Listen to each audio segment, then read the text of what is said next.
नमस्कार साथियों, जिनको भी यदि जरा भी वो लगता हो कि ईवीएम से भारतीय जनता पार्टी चुनाव जीत जाएगी, तो सबसे पहले ये जान ले कि क्या करने से चुनाव भारतीय जनता पार्टी ईवीएम से कर ले या गठबंधन इंडिया अलायंस का तोड़ दे या अलग अलग राज्यों में जो भी तोड़ फोड़ की राजनीति करे, जातिवाद की राजनीति करे, धर्म के नाम पर वोट मांगे, तो भी भारतीय जनता पार्टी चुनाव नहीं जीत सकती है।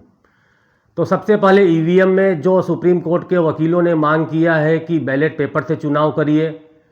दूसरा, उन्होंने बोला है कि वीवीपैट की जो पर्ची आती है उसको मतदाता के हाथ में दे दी जाए, वो अलग एक बॉक्स में डाल दे। तो उसके बाद भी एक तीसरा विकल्प भी है, यदि भारतीय जनता पार्टी चुनाव आयोग जो ईवीएम मशीन है उसमें जो डेट और टाइम है उसको डिलीट कर दे, जो उसके अंदर घड़ी और समय बताता है, तारीख बताता है, उसको उसमें से निकाल दे। क्योंकि एक वही शंका है कि लोगों को कि जिस प्रकार से मोबाइल में हम लोग अलार्म रखते हैं, 1 दिन बाद, 5 दिन बाद, 1 महीने बाद का आप रखिए, तो 1 महीने बाद भी वो जिस टाइम पे रखा हो, जिस तारीख को रखता हो, उतने बजे ही अलार्म बजता है और जो आपने ट्यून रखी है वही बजती है। तो उसी प्रकार से घड़ी और उसके अंदर से टाइम ईवीएम मशीन में से निकाल दिया जाए, तो उसके बाद कोई भी टेम्परिंग करने का चांस बचता नहीं है। यदि उसके अंदर से ये घड़ी और समय निकल जाइए, तो उसके बाद जो भी मशीन होगी उसका आप पहले चेक कर सकते हैं। जो भी मतदान से पहले मशीन चेक होगी, उसका जो मॉक पोल होगा वही उसके बाद भी रिजल्ट आएगा। तो लोगों को एक शंका है कि 10 बजे के बाद, 11 बजे के बाद उसमें ईवीएम में सेटिंग हो जाती है, घड़ी है, टाइम है, उसके अंदर जो समय बताता है और कैलेंडर जो है उसके अंदर तारीख बताती है, तो उसके हिसाब से उन लोग सेट कर लेते हैं। तो यदि उसके अंदर से घड़ी और कैलेंडर उसके अंदर से निकाल दिया जाए तारीख का,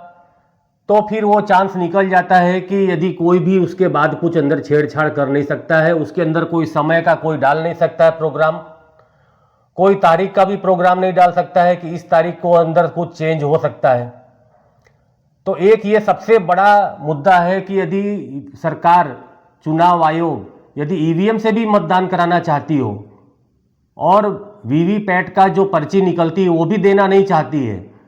तो एक ही विकल्प ये है कि वो तुरंत निष्पक्ष चुनाव कराने के लिए, जनता में अपना विश्वास बनाए रखने के लिए,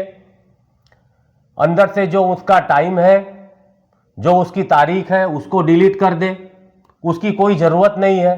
और उसके बाद चुनाव कराए। तो एक लोगों में एक विश्वास बनेगा, निष्पक्ष चुनाव होगा, और ये लोकतंत्र के लिए बहुत ही जरूरी है। एक मजबूत लोकतंत्र के लिए जब तक जनता को विश्वास न हो कि हमारा वोट कहाँ जा रहा है, तब तक वो लोकतंत्र मजबूत नहीं हो सकता। और हर जनता को जानने का अधिकार है कि हम जिसको वोट दे रहे हैं, क्या वोट हमारा वहीं पर जा रहा है। लोगों को भी विश्वास नहीं है कि उनको देखा कि हमने बटन दबाया, वहीं पर लाइट जली, पर्ची भी दिखाई दी, पर्ची भी उनको वही दिखाई देती है, तो भी लोगों में एक विश्वास नहीं है कि कुछ ना कुछ अंदर गड़बड़ियाँ होती है। क्या क्या गड़बड़ियाँ हो सकती है, वो राहुल मेहता जी ने एक बनाया है वीडियो, जो एक्सपर्ट है, इंजीनियर है, किस प्रकार से वीवीपैट की पर्चियों में भी गड़बड़ी हो सकती है। और सुप्रीम कोर्ट के वकीलों ने भी दिल्ली में प्रदर्शन किया, उन्होंने भी दिखाया, लाइव डेमो दिखाया कि अंदर ये कमियां हो सकती है। तो या तो चुनाव आयोग पर्ची दे दे मतदाता को, या तो यदि मतदाता को पर्ची भी नहीं देनी हो तो सबसे सरल एक आसान रास्ता है कि अंदर से जो समय है और तारीख है उसको वो डिलीट कर दे। तो उसके बाद यदि पहले जो भी चेकिंग होगी और वही जो बाद में मतदान के समय होगा, तो किसी को कोई शंका नहीं रहेगी कि हमने जो मशीन चेक किया था बराबर चल रही थी मॉक पोल में, और बाद में भी वो उसी प्रकार से चलेगी और शांतिपूर्ण निष्पक्ष चुनाव हो जाएगा।